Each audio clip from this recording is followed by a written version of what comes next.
What are the cyber threat trends you should be focusing on in the first half of 2023? I'm Yvette Essen, Head of Content Communications and Creative for CyberCube, and we're about to find out what exactly you should be looking at. I'm here with William Altman. Now, William Altman is the author of a report, The Global Threat Briefing 2023, for the first half of this year. He is a cyber threat intelligence principal for CyberCube.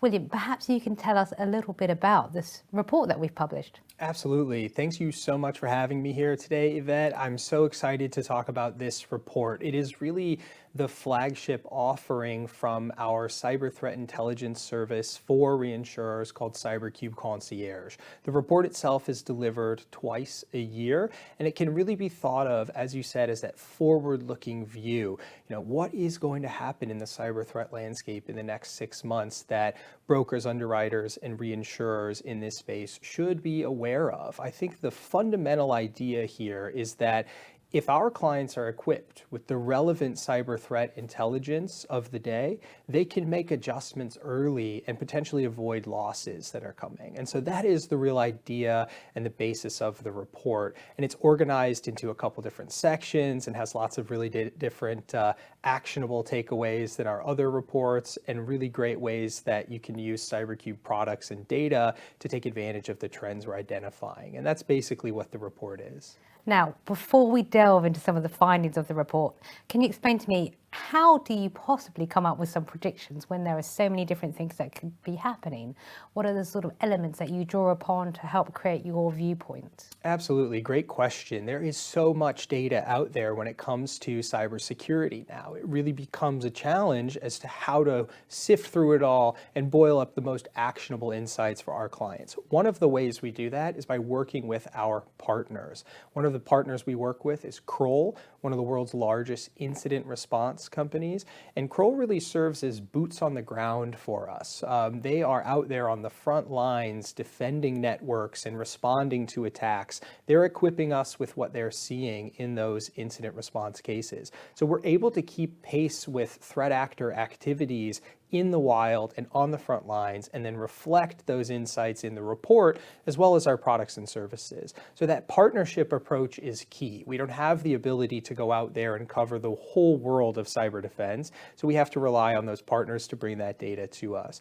The other way that we do this is just by looking at CyberCube's data and our intelligence. We have data on over 20 million companies globally. We have the ability to scan companies' networks in real time today. We have the ability to look across various portfolios for risk based on technology perspective, as well as a cat risk perspective.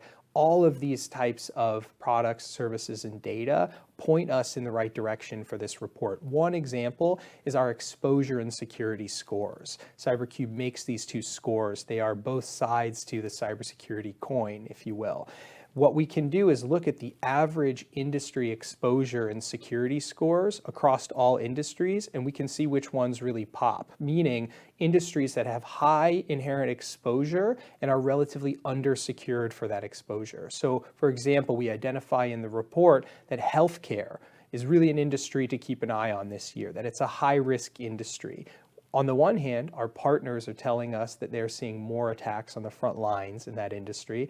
And on the other hand, our data, the CyberCube exposure and security signals, also point to some risk in that industry. So that's really a combination there of how we get that data and put it in the report. And then some of it is also just expert analysis. As CyberCube has access to the world of cybersecurity professionals, we have individuals like former Admiral Mike Rogers on our board that we can ask questions to, and we really benefit from that as well. You mentioned there healthcare as a bit of a teaser. Tell us about some of the other trends, please. And I know there's quite a lot identified, but perhaps you can limit it to, say, 3. Sure.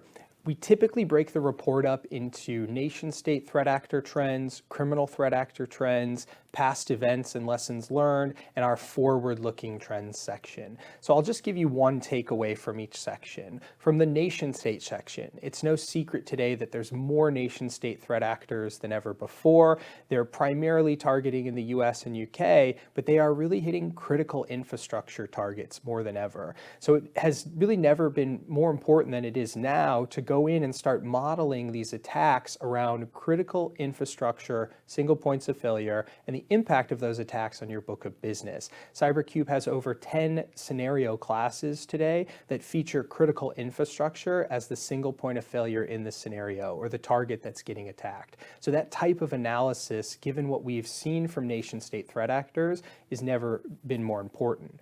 When it comes to the criminal threat actors, I mean, there's no secret here that ransomware is top of mind today. We saw a lot of activity last year. We're still likely to see a lot of activity this year. It is still the main way that threat actors monetize activity in the cyber criminal world.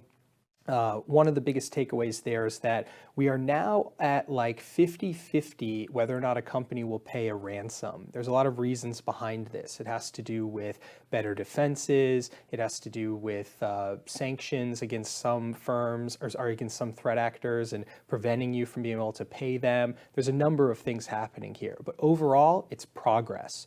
It shows that we are denying these threat actors the ability to further fund their operations more than we have in the past. When it comes to those past attacks and lessons learned, I'll let folks take a look at the report for the real specifics, but just know that we are seeing more and more brazen attacks and more costly attacks than we ever have. Attacks like a recent one called DNV Ship Manager, where 1,000 shipping vessels around the world were impacted at the same time. These were attacks that previously only existed in our minds. We've been asked to model things like this before. We've never actually had real-world examples to go off of to calibrate those assumptions. We do now. And the fact that we're seeing more of these brazen, costly kind of like tail events occur is really just writing on the wall, I think, for reinsurance professionals in particular when it comes to this risk. And then finally, our forward-looking trends. I mean, the whole report is a forward-looking report, but we really come out with what are like the 3 predictions for this year that we're really watching. The first one is nation-state threat actors will increasingly flex their offensive capabilities this year. That is going to result in widespread catastrophic attacks or attacks that at least have catastrophic scope, because we know these are the threat actors capable of hitting the targets in those scenarios. We're also going to see that hacktivism is going to morph into a more intelligent and organized movement than it has in the past. The weapon of choice will be primarily distributed denial of service attacks, but we're still likely to see this movement coalesce and become more organized and even more devastating this year. And then finally, I believe that for the first time, we're actually going to see the impact of artificial intelligence on the threat actor landscape and even on our own businesses.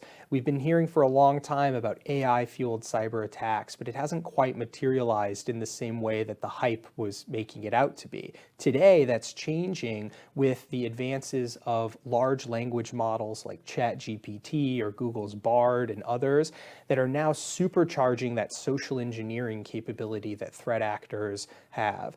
Previously, unsophisticated threat actors couldn't craft social engineering messages in local languages with local dialects, which could be more convincing. With the use of these large language models like ChatGPT, that now becomes so easy for people. Similarly, these tools can be used to write malware. So a threat actor that previously couldn't code their own malware may have that capability in the near future. These are the trends that we're watching in the next 6 months and beyond.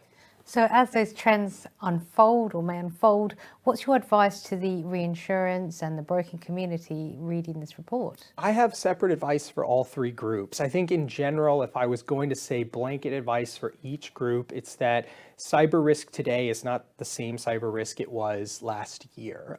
Given the war in Ukraine and everything we've seen from nation states and changing geopolitical tensions, that the prospect of cyber war and the types of events that can occur during those conflicts needs to be taken more seriously than ever and considered more heavily across broking, underwriting, and cyber reinsurance. And if you're interested in exactly how you can take that more seriously, CyberCube can help. That's what we're here for. For brokers, I think it's all about taking a more proactive, hands-on approach to cyber risk management with your clients, getting them ready for those renewals way in advance, and trying to talk to them in the same way that the cyber underwriter might. We can help brokers do that today through our enterprise threat reports, where we will actually go in and show your client how an underwriter would view their account so you can start to prepare them for that. That's a huge takeaway, I think, for brokers today. When it comes to underwriters, there's no secret that access to capacity is now contingent upon demonstrating sufficient cyber maturity more than ever. And I think that trend is only going to continue as underwriters have access to better data. What I mean is more timely insights on companies' public attack surfaces. That data is going to come through you through CyberCube in a way that is actionable for underwriters today. That's our account manager platform. Finally, for the reinsurance community, I think the big takeaway is that we are, again, starting to see more of these attacks with catastrophic scope, or that allow us to understand more about how these attacks could unfold. And I just would underscore that these attacks are happening every day. Maybe they don't make the news, but if you are a cyber reinsurance professional, you need access to some type of cyber threat intelligence service that goes beyond just reading what comes up in the news, because there are too many attacks today to learn from to actually get it all from just your mainstream sources. You need a partner like CyberCube and our concierge threat intelligence service to help keep you on top of those attacks so you can consistently learn and adapt your expectations and your assumptions. William, a lot of content there, a lot of thoughts and advice. Thank you very much for your time. Now, a copy of that report, the Global Threat Briefing for the first half of 2023, can be found on our website, www.cybercube.com. You can also find more information there about our different services that we offer to help, concierge, single point of failure as well. Everything is there on that website, www.cybercube.com. For CyberCube, I'm Yvette Essen.